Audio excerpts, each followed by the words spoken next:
You can hear the button. You can hear the little click click. Interesting. Alright. So that's where we want to go, but we can't actually click it. So I'm assuming this is where we actually are? So if I hit this and hit go, is it just gonna take us outside?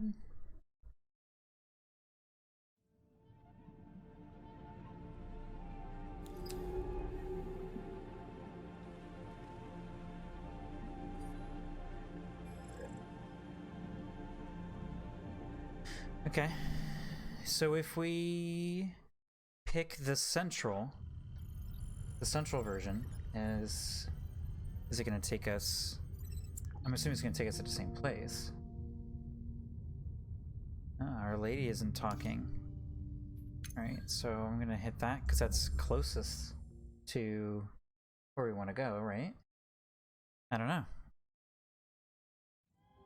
I mean, there's nothing on the screen. No, we end up going there.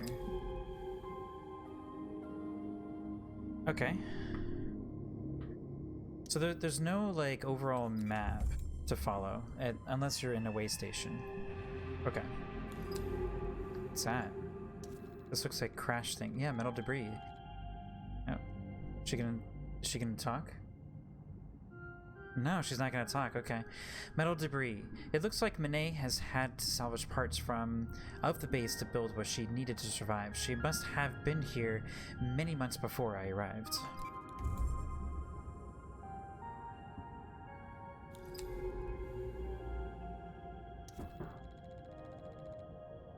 Split boulders. Some ruined equipment lies in the shelter of 2 boulders. An early way station site? Perhaps. Open sand.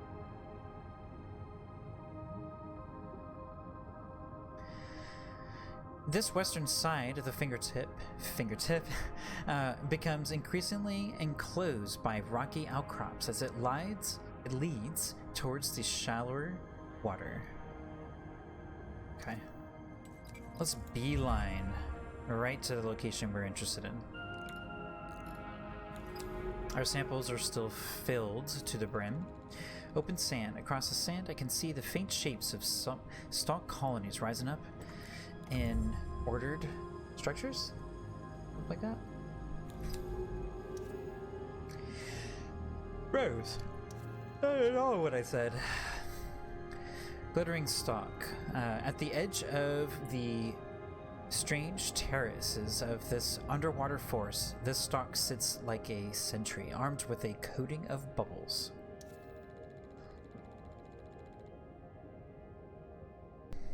Patterns of stalks stretch back into the distance, pathways and terraces of some unknown design. This must be a western stalk forest. Let's go to that western stalk forest. Ooh, Minnie's map data mentions a microbe which only occurs in this stalk forest.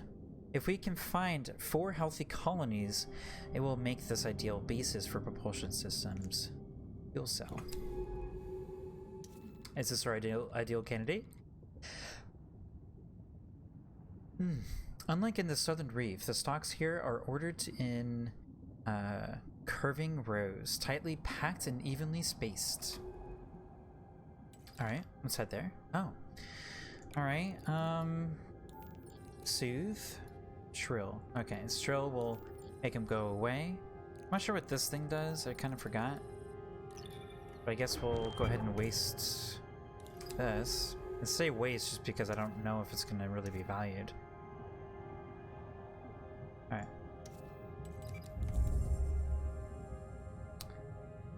Oh, what are these growing things again? Oh, excuse me. Oy. These stalks bulge out from their bases. Excuse me. I've started logging data on these strange inflated stalks. They look ill. They look so ill. Forming rounded pulsing growths that look discolored and stretched. Bloated growth. This growth is bloated and distended. The panels of the chitin bulging outwards and between the seams. Something flows within. Let's check it out. What are those strange inflated stalks? Oops. They look like sporing growths we found in the eastern caves, but there is something wrong with them. We need to break them open somehow so we can get a sample of microbial colony inside. Let's see if they respond to shrill sacs. Do I have any shrill sacs? I have this one? Nope.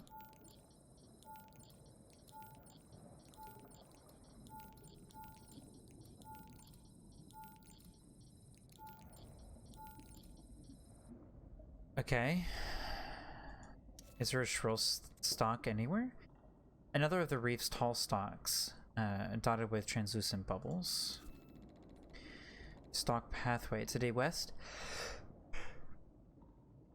Oh, I'm so sorry. I don't know why. I feel like I'm gonna start building a trend of like constantly yawning during my own streams and whatnot. To the west, stalks spread in thick pathways, curving between strangely corroded stones. Okay. Shrill sacs. I don't have any shrill sacs. How am I supposed to find shrill snacks? I'm just gonna call them shrill snacks. I keep saying snacks. Oh, crud. Which is the sample candidate? Okay.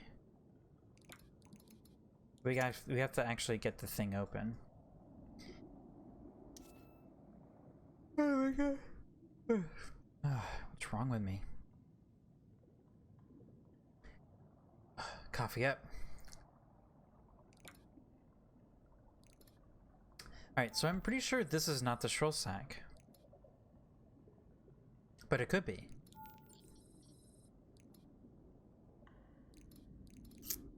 Pretty sure it's called shrill sac. So how do I... Sorry.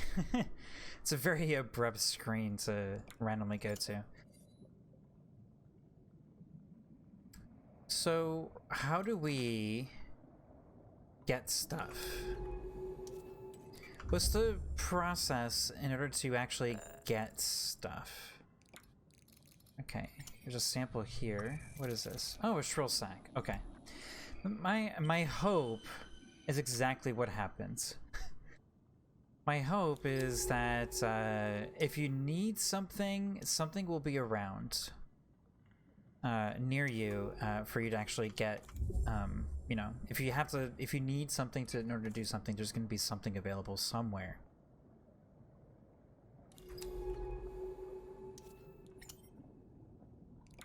Okay. So let's put a shrill sac right here. Whoa.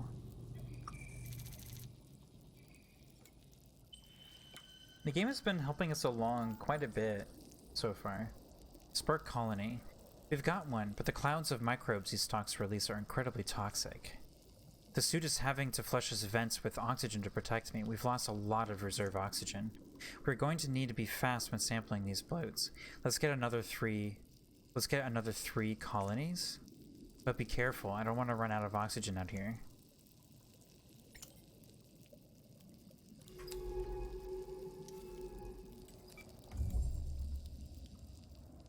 So I'm confused. We have all these samples. We have like no inventory. I feel like we've missed something. I feel like we've missed something with the lab. Like we're supposed to be able to drop stuff off. Why can't we drop things off? So let's go back to our nearest way station here. Ah, something in my eye.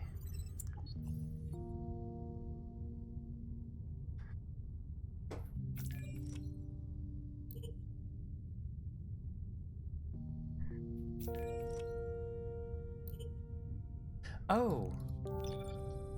Oh. Okay. I didn't realize those were buttons. Okay, cool. All right.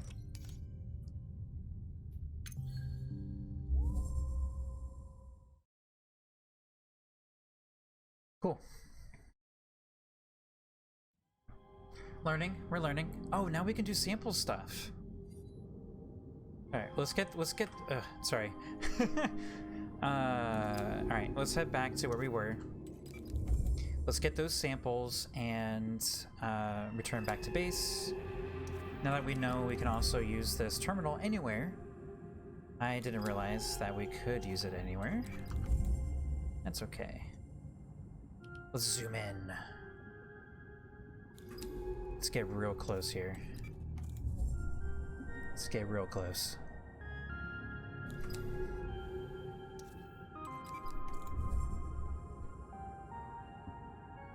Alright. Oh no.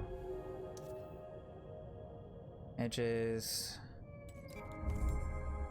There's gotta be some samples around here so we can make them all disappear. Yep. Oh.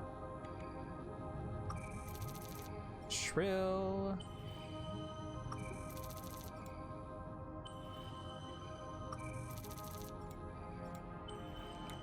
Cool. I feel like I know what's going on.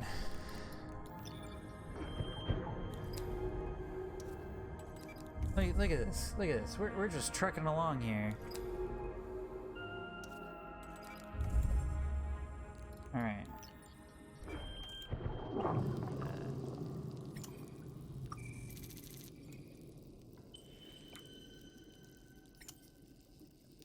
Okay.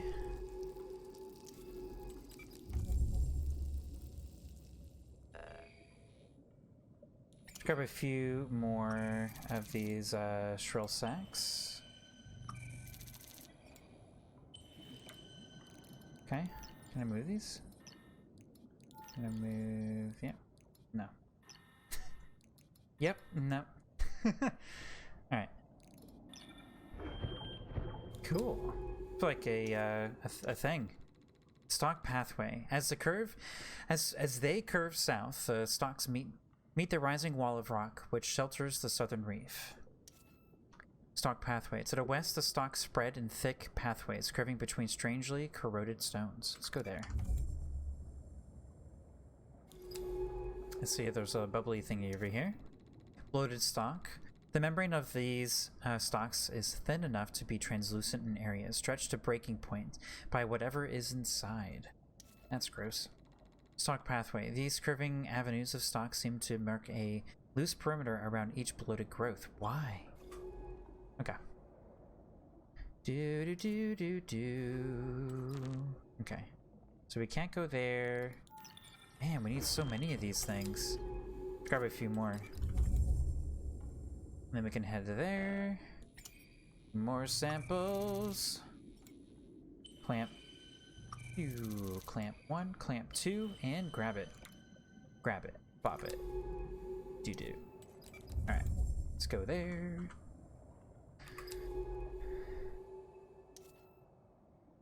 Alright. It's over here. There's probably another one right here. Between the rocks and the stalks, a thin, sandy passage leads towards a clearing.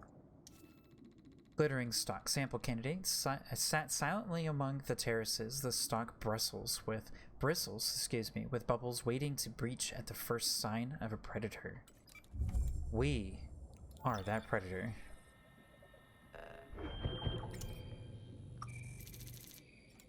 Oh, this is a shrill sack. I assumed that it was probably this thing. Yeah. Okay.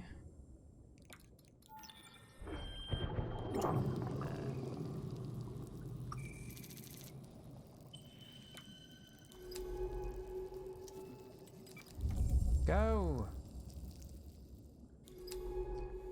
Whoa. Bloated growth. The stalks form a loose perimeter around this growth, which bulges unsettlingly, as if it's about to burst. Bloated stalk. When alarmed, these stalks burst open, releasing their toxic contents into the local water. Could they be defending themselves? Stalk pathway. It would be easy to become lost in the complex patterns traced by these rows of stalks. I wonder where they lead. Stalk pathway. If these stalks are isolating the bloats, we're shorthanding it now. Perhaps it is because they are dangerous to the colony itself. You. Boop. It's always down.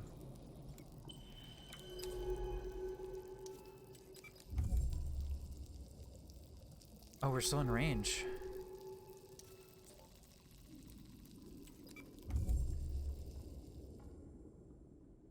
But where did this infection come from? The stocks seem to be struggling to deal with it. Or is this part of the expected life cycle? What do you think?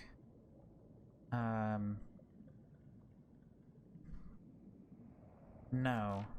I agree. This feels like a rare event, an epidemic perhaps, but what is the source?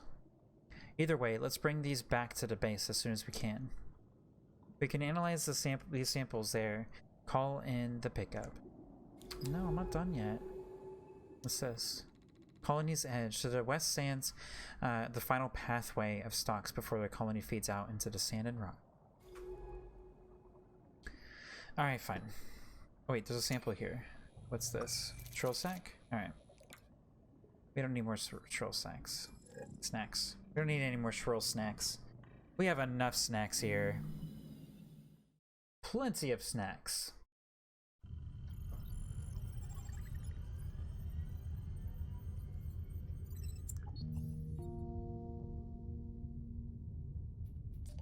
Alright.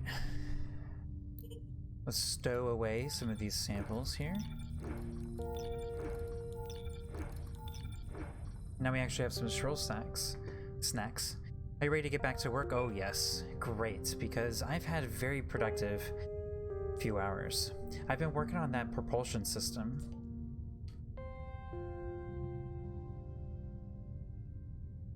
Excuse me. I've used oh wait, I'm sorry. She's used those for somethings. Then I transferred it to the secure containment capsule, nice and snug. I've followed what I could from Moné's notes on building a microbial fuel cell. It's all loaded into the suits, or onto the suits. The MFC fed directly from our reserve oxygen supply. Now we just need to take the suit out for a dive to test it. I'm gonna take plenty of oxygen to fuel the colony, so bring any samples that'll help out. Make sure not to take any we haven't put through analysis in a lab level first. I don't want to burn through hours of research material just to get a power boost. This propulsion system will let us pass through strong currents and move more quickly. We should be able to cut across that rift north of the way station and see what the bloom finally is. Ready when you are. I am not ready yet. Hold on, ma'am. Alright. Let's go to... Oh, we have a new log entry. Alright, let's sample. Let's check out this thing. Can it be roots? Lab analysis complete. Table stock taxonomy entry updated. Cool. So we just drag some stuff in here and... Oh, what's this? Why is there a line now? Like it's done? Lab analysis complete. Multiple taxonomy entries have updated.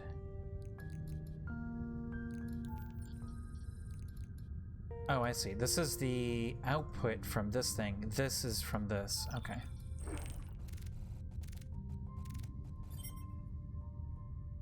So it's interesting considering it is a UI only game basically, from its design perspective. I would assume, or one would assume, that the strength would be the UI, and I think most certainly the strength in the visual direction of this game is definitely its UI. You might assume that you should be able to just pick everything up pretty easily. That was an interesting noise.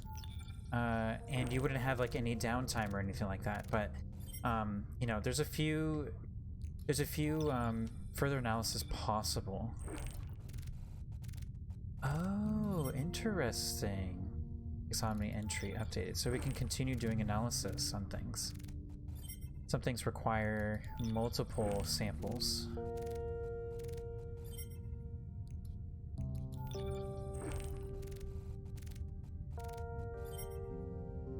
Wait, is this like a loop? I thought I was using them up. Okay. But, you know, it's no relevant taxonomy entries found. But, you know, as you are kind of navigating around the interface, you might find, oh, that's what this is, that's what this is. Or you have a few assumptions, and then you find out that you were wrong, or you just kind of find your way back again. Or you find your way in the correct path. So, what's going on with the Spark colony? Lab analysis error. And what's with this thing, like infinitely further possible analysis? I think I would assume it needs a different kind of sample.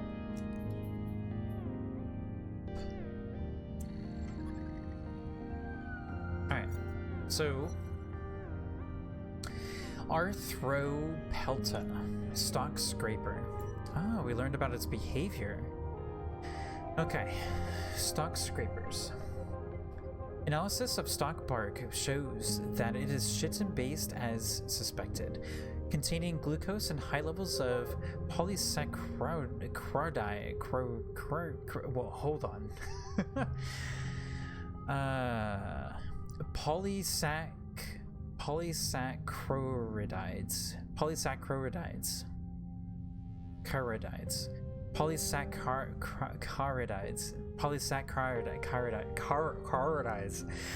All right.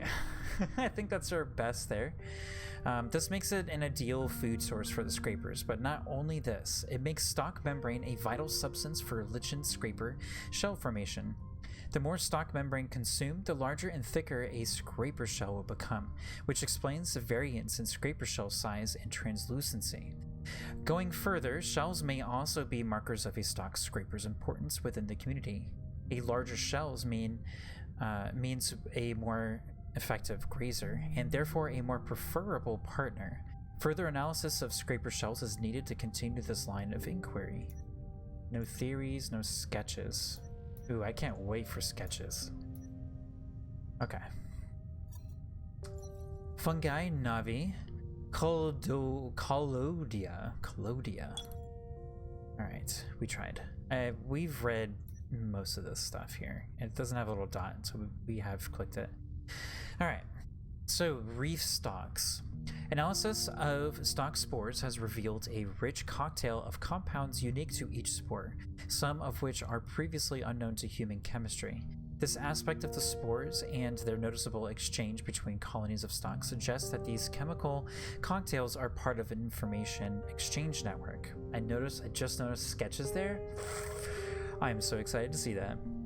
However, some of these spores also appear to be true spores, used for the asexual reproduction of stalk colonies, suggesting that the information-carrying spores are adapted or modified reproductive spores. Analysis also suggests that stalk colonies may possess a high level of intelligence and cognition, and that the messaging provided by the spores is nuanced and even subjectively unique to each colony. Patterns across multiple spores from a single colony have suggest a chemical signature possessed by each stock group. Could these be thought of as stock names? Alright, let's look up some theories here. Close analysis of stock root networks reveals something surprising. The root networks are in fact part of a symbiote, a different fungal species entirely, which exists within the stock's bodies. This fungal symbiote provides a carbon exchange network which runs throughout the bedrock of the reef, connecting all colonies in a single web. This symbiote also produces the spores which the stalks use to communicate. But these spores are edited by the stalks themselves to act as reproductive agents, information carriers, and chemical delivery systems. If the stalks are able to edit the genetic signatures of these spores and their parent species, their intelligence and complexity must be way beyond what I previously theorized. Close analysis of stalk spore language could reveal an entire corpus of communication. I've always read that as copious. Entire copious of... It doesn't make any sense. Corpus must be something... I don't know what that means. Are there stock jokes? Well, that wasn't a joke. That was just me being, serious. Stock histories or even stock literatures. We're gonna find a book. Ooh, yes. Cool. Can we, like, zoom in? Ooh, yes. Yes, we can. Alright. Lichal growths. Pustules. Arising pores. Lichen plates. Plate boundaries. Output spores. Input spore. Reef stock dermal study. Cool. Fun. Alright.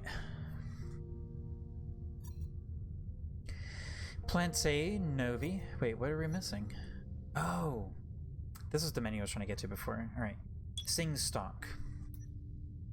Analysis of silk or stalk bark sample has given some new insights into the sing stalks.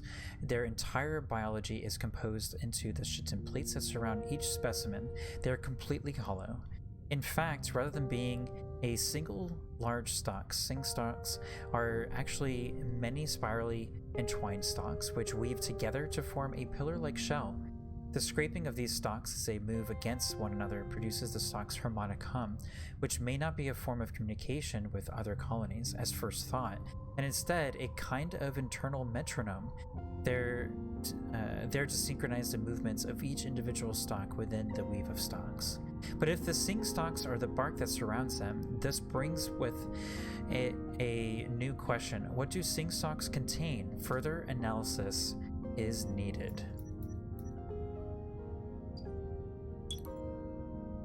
Signal stalk.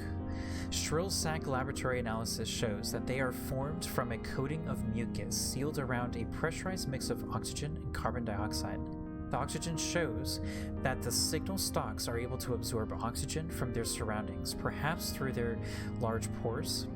Meanwhile, the CO2 must be the result of a fermentation process within the stalk itself.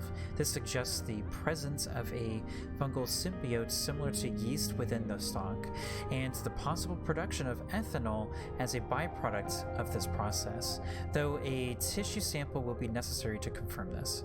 Shrill sac production, meanwhile, seems to be a precise art. The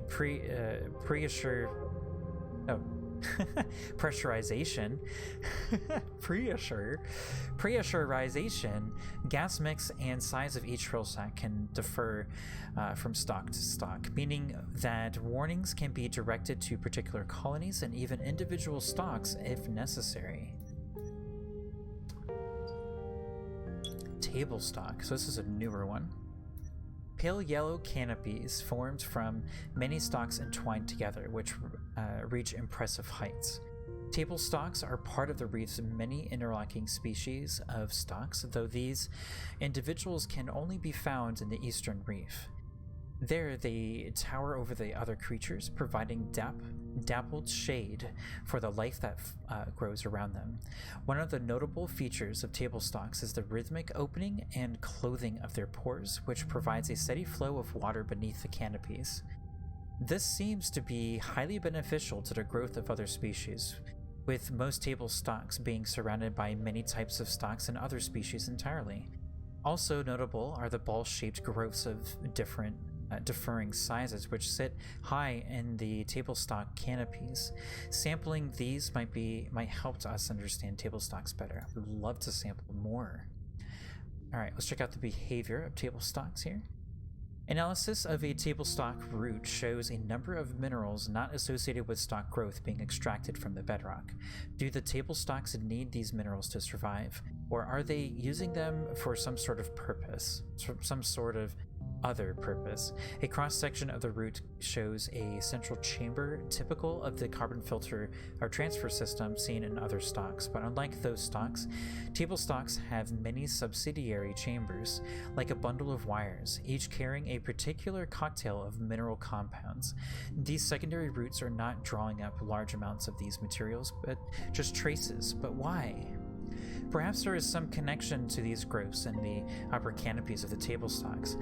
They are well secured by the stalk's tight binding, but perhaps we can find one that has been dislodged. Interesting. Oh, we can zoom into nothing. Interesting. Alright. Ooh, last one. Shimmer blooms. This one's also new. Shimmer blooms are single-petaled plants found primarily in the sheltered waters of the East Reef. As they produce pollen as well as photosynthesis, I have classified the visible portion of these plants as petals, though they could also be thought of as leaves, serving both functions simultaneously. Shimmer blooms can be green, like most terrestrial plants. However, they can also be found to be yellow, red, or purple in color. The image of a patch of bloom is beautiful one. And as they shift in the soft currents, they often seem to shimmer. The lower part of their single petal features many small stamens, which produce a fluffy, clumped pollen. Analysis of this pollen may provide some insight to their life cycle. Laboratory analysis of shimmer bloom pollen reveals it to be a heavy, sticky substance, atypical for waterborne distribution. Unlike on terrestrial plants, like seagrass, whose pollen is distributed by water currents and is therefore long and light, shimmer bloom's spherical, heavy pollen seems intended to resist distribution by currents and must instead be distributed by creatures who visit the blooms. The reason for this may be the shimmer bloom's tendency to grow on exposed shelves or pillars, which could risk lightweight water transported pollen,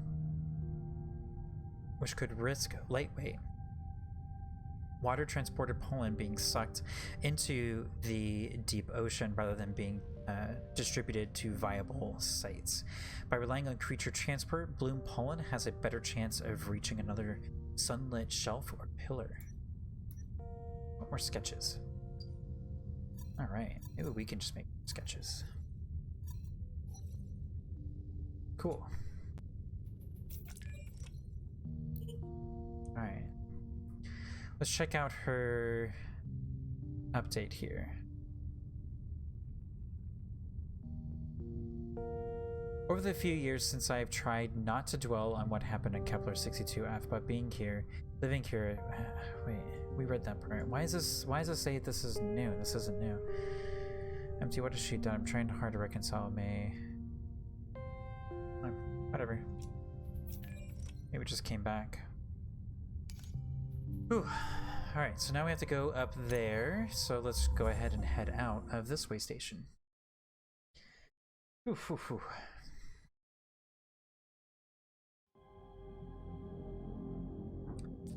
Interesting that...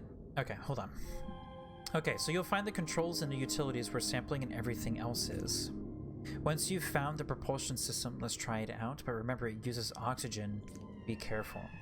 When you've got the hang of it, let's try to cross the Northern Rift. Okay.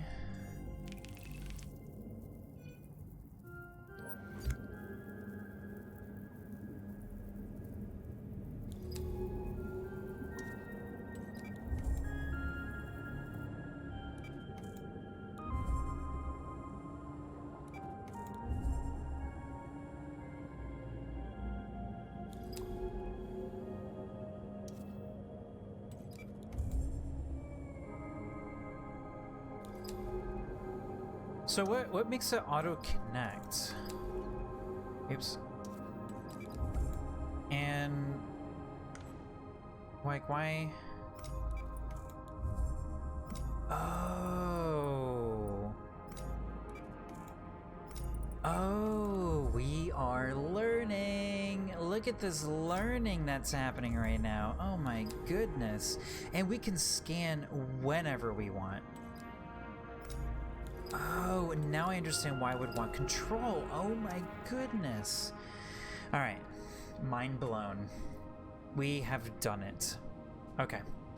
So, calm waters. Just read this and let's head back to the station, refill up our little bit of oxygen right here, and then let's continue with our new knowledge. I'm so excited we can navigate really quickly now.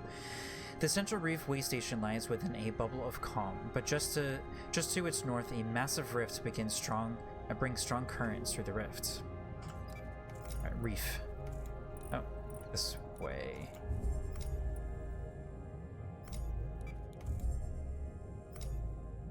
Alright, so we don't have to go in. just connect to a terminal and grab all that energy, and let's go ahead and head back out. Look at this! Cool. Alright. Rift Passage. A passage between these rocks leads out into the howling currents of the Northern Rift. Outside of the shimmering perimeter of the western stock forest, almost nothing lives or grows on this finger of the reef. Okay, let's go there.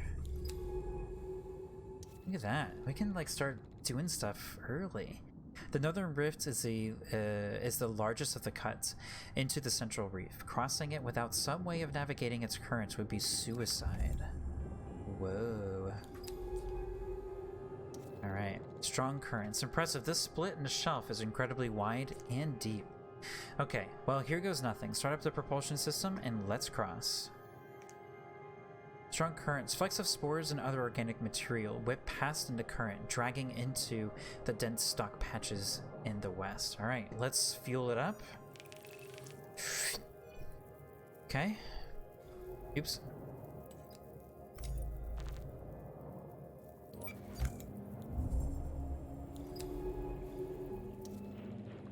Rift Center. This massive split in the ocean seems almost too violent to be natural. Both sides are almost impossible. And we need to get across. Okay, this pillar rising up from the ocean floor deep below provides shelter from the rift. Okay, cool. Alright, we should be safe behind this. There's something in the other side, a huge green cloud rising up from the shelf. This pillar rising, okay. Oh, that must be the bloom. Are we safe now? Oh my goodness. Northern shelf, less dramatically shattered than the central reef. The northern shelf slips down gently through layers of sediment. Bloom edge. A green wall with a vast bloom of some kind rises up ahead, swirling and obscured. Ooh, we survived that passing. I don't know what to stress out about yet, so I'm just waiting for our demise. I'm assuming that death is possible in this game. I mean, we haven't died yet, but who knows? What ecological crisis spawned this green mass? How is it connected to the reef? If the answers are anywhere, they are inside.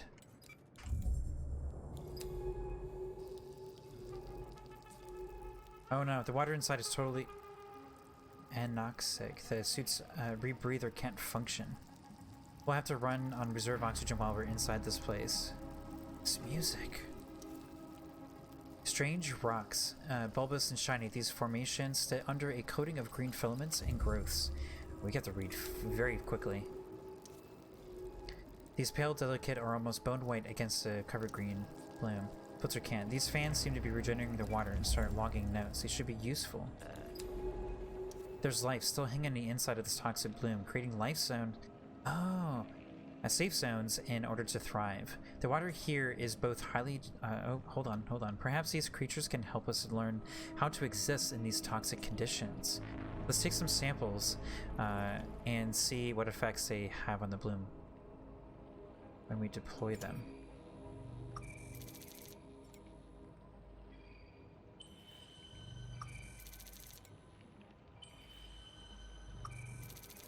Clamp. Fan dust. Bloom. Oxygenated dust harvested from filtering fan.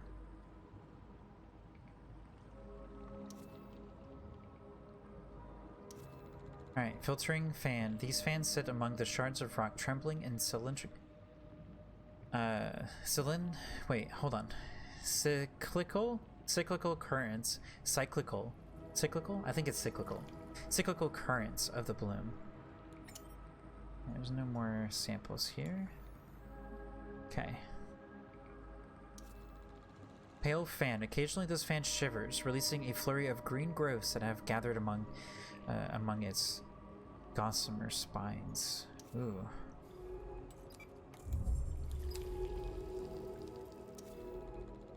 Here, the rocky shelf of the reef flakes away into large, fragile sheets with razor-sharp edges. It's a sampling 4. Fan dust, okay. So what if we use the fan dust? It's oxygenated, so my assumption is that we can throw one of these in here. Boom, look at that. Boop, boop. Okay.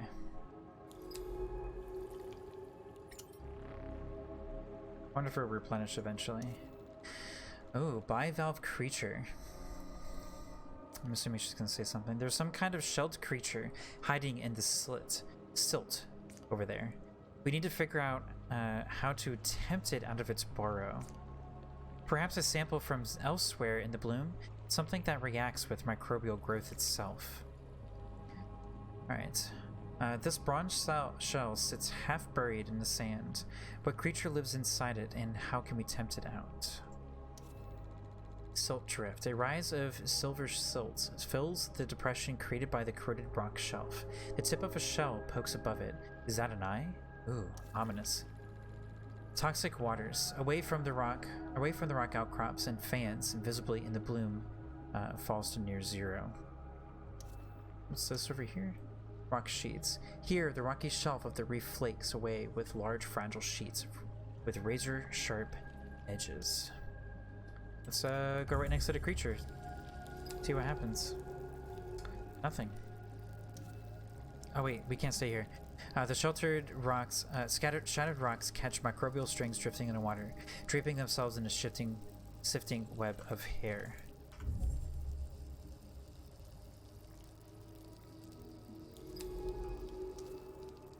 The shattered rocks catch microbial strings drifting in the water, draping themselves in a shifting web of hair. We already read it. Oh no! Alright, nothing but sharp rocks and green water. This thin streak of oxygenated water behind the fan shimmers faintly with traces of catalytic dust. The bloom is vast. What could cause and sustain these processes in such a scale? With the oxygen gone, the microbes here must be metabolizing some other substance in order to persist. Pale fan. These fans have filtered the water of the bloom to feed. Behind each one is a small area, clear, oxygenated water.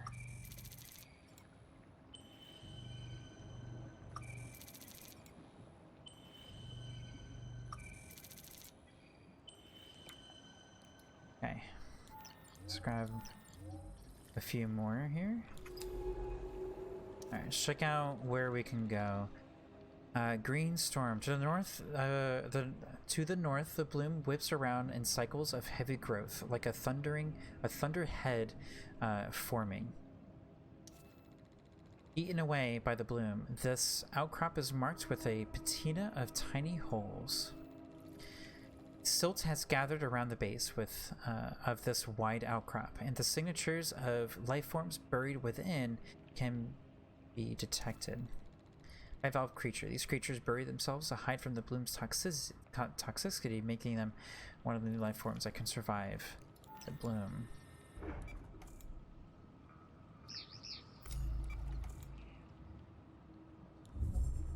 Oh, there he goes. Toxic waters. When the green, I see a tiny blue flashes. So this creature can now like move around and stuff.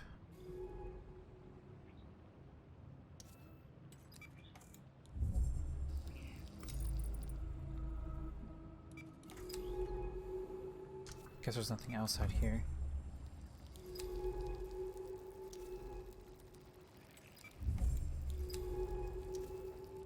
These rocks are here blend world shapes at what causes their shape. Layers of rock stick out from beneath the silt, eaten away into microbes. Oh my gosh, this is really stressful. I don't know what that is, let's just go to it. Silt pals. What's this thing? Bivalve creature.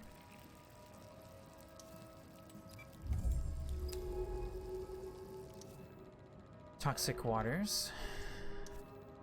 Pale fan. The faint signature of metal alloy. Ooh.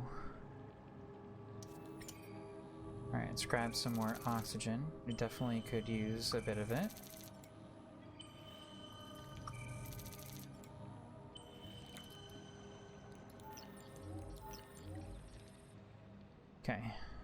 go to this. Metal traces. Can we grab a sample? Nope.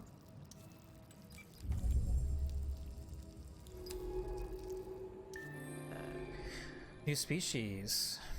Bloom fan. I'm naming these bloom fans. When we finally get out of this place, I'll update the base's taxonomy logs. It's a creature. Pale, delicate fans that feed on the bloom by filtering it through their bodies using a catalytic dust to counter its toxicity. Alright, what's over here? Rock outcrop. Like stone, tumors. Tumors. Like stone tumors, these rounded rocks rise up out of the green toxic clouds. Toxic waters. Okay, so this is going to go towards where we've already been. Oh wait, sampling's available.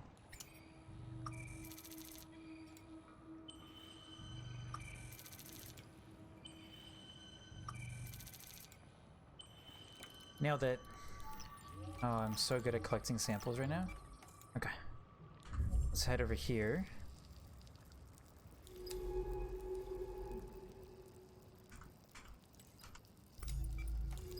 Ah.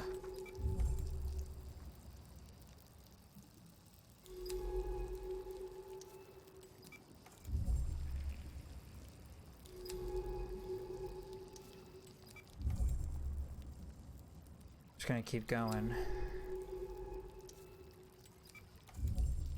Deeper and deeper.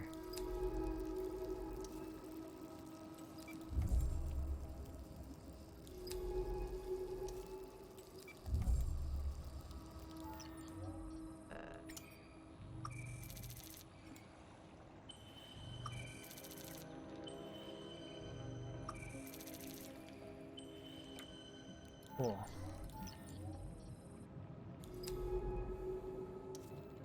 Toxic waters. Shards of rock with green clouds between turned the seafloor into a miniature landscape.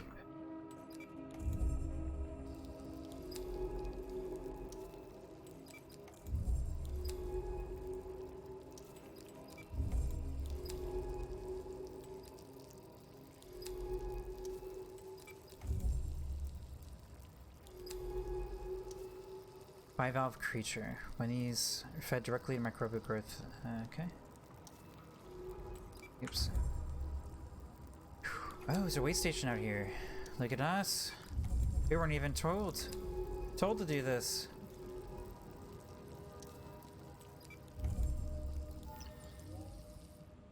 Oh, I shouldn't have done that. Strange life forms scattered around inside the bubble. Are these skeletons? They resemble radiolarians, but far bigger in scale. They are incredibly ornate. A colony of shattered domes lying on in the silvery silts. What are these creatures? Bubble edge. This is a waypoint. I shouldn't have used that because it'll give us more samples to use. Oh well, I guess. This side of the bubble seems so close to the way station. If it were to shrink, any foothold we have on this green desert would be lost.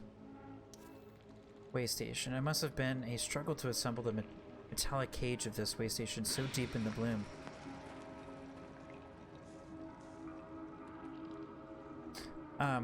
What let Mene out here?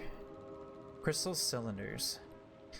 This nest is the way station's protector. Without its swarms of iridescent life, the station would be little more than a rust-eaten frame. Nesting creatures. Within these complex, transparent structures. Oh, hold on.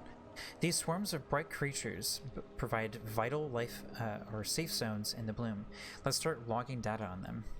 Go ahead. Wait. Okay. Within these complex, transparent creatures, the blurred activity of many individual creatures can be seen. These must be nests. Wait, sampling's available? Oh. What's this? Sphere fragment. An ornate It's creepy. So, inernate mineral orb. Honeycombs with oxygen bubbles. More samples? No. Finally, a way station. With this active, we can call for retrieval all across the bloom, useful when we run low on oxygen. Open the terminal and we can resupply and see if Mine left any map data behind. Grab some oxygen, grab some power, download our data here.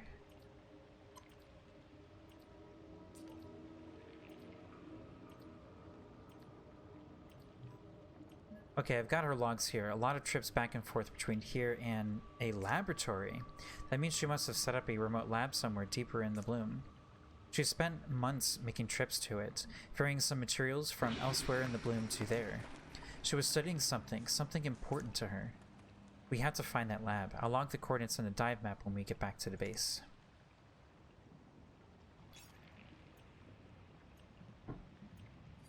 Okay. I guess, we can't get more power.